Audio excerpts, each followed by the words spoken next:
keeper of the flame.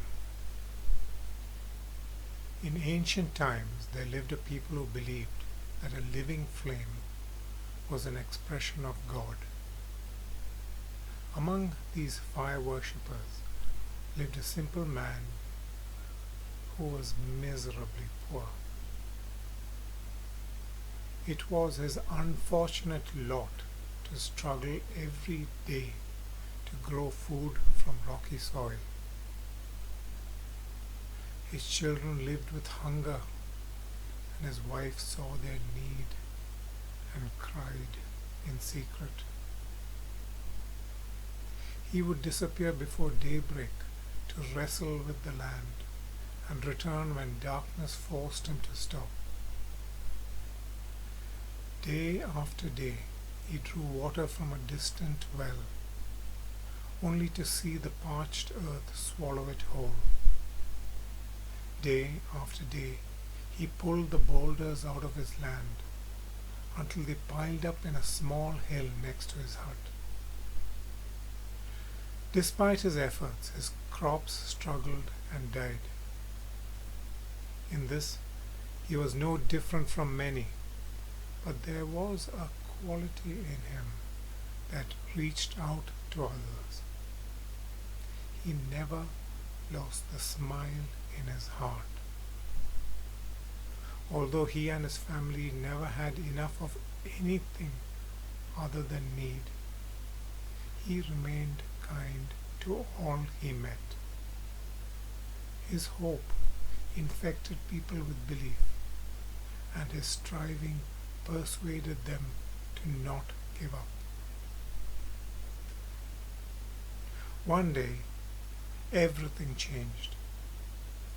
His youngest caught a cold that captured his throat and then invaded his chest.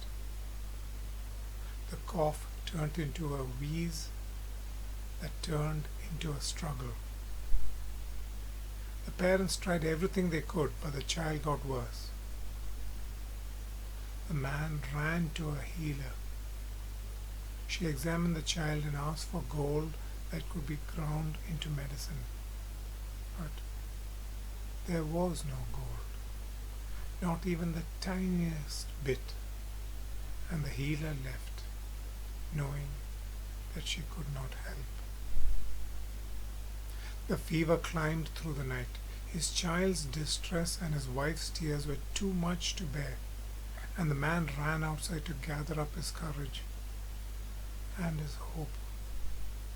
He climbed his boulder pile and stared up into the darkness, but he saw no light.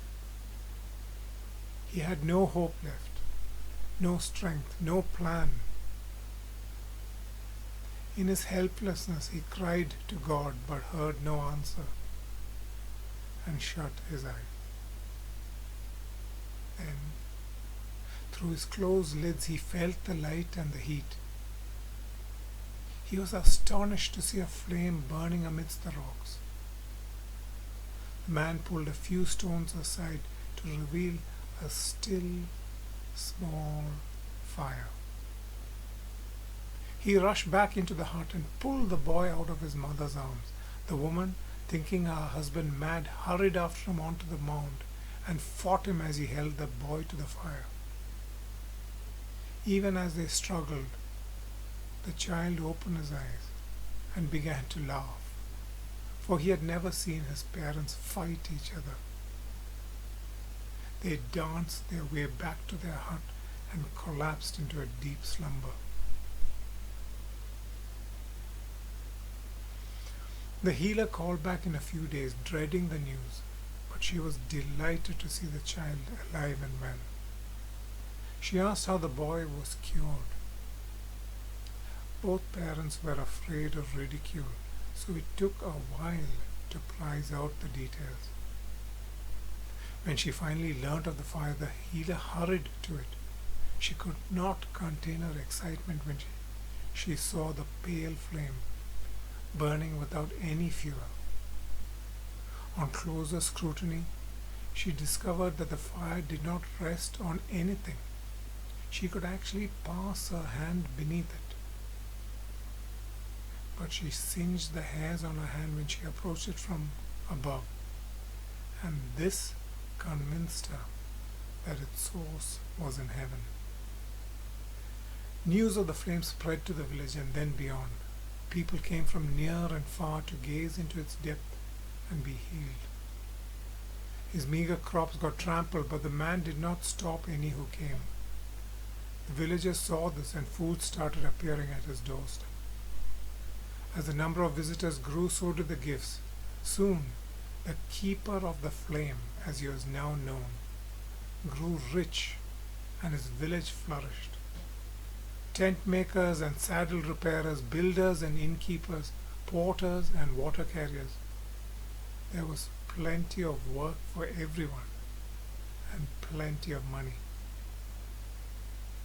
The flamekeeper saw the people in his village building larger houses and had his rebuilt too.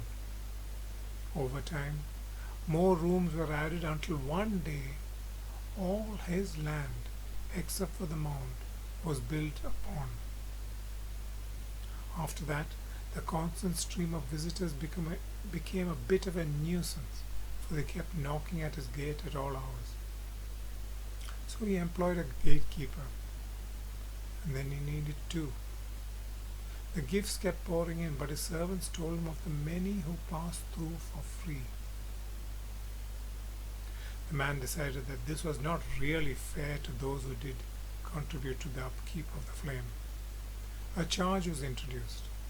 This worked well, for not only did the man get richer, the number of people disturbing his peace also got less.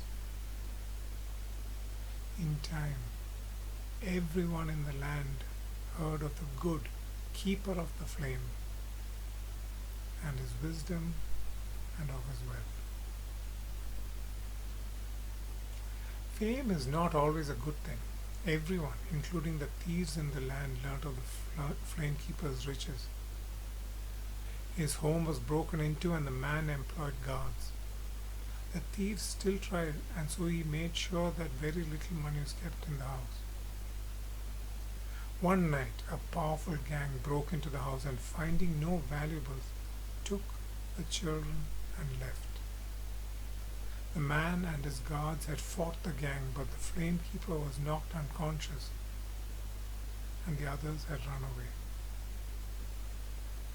The man woke to the sobs of his wife and the ruin of his home. The walls had been broken and the doors smashed.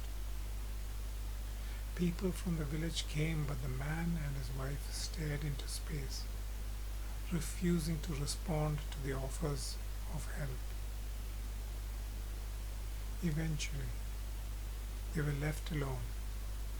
The couple walked up to the flame. They sought answers and found none. Looking deep into the flame, they remembered that they had been blessed. And that memory brought them some little comfort. The next day, the man repaired his house but left the gates to the compound open. With his sons gone, nothing seemed to matter. He felt he had nothing to protect. The pilgrims started to visit again, and many were surprised that there was no charge. They heard of the missing boys, and the news spread beyond the village. Wherever the visitors to the shrine had come from, they took back word of the stolen children. To the many who had been touched by the flame, or whose loved ones had been cured, finding the boys became a form of thanks. People started to search. This went on day after day until the questions finally caught up with the gang who had ridden far away to a distant kingdom. When the thieves' families sent word pleading for the boys' return, the kidnappers grew troubled. When the people in the city they had fled to started asking questions, they were forced to move on. But soon the questions followed them wherever they went, and sometimes even reached before them. 4 months after the boys had been taken, they found themselves standing outside their father's door in the middle of the night. Their mother thought she was dreaming when she heard their call, but all the same, she rushed and flung open their door. That night, bonfires were lit and the whole village celebrated the boys' return. Word spread and the region rejoiced. The story was added to the tales of the flame, and more came to find comfort from it. The keeper of the flame and his family never again barred anyone from the fire, and they never forgot the second chance that they had been given.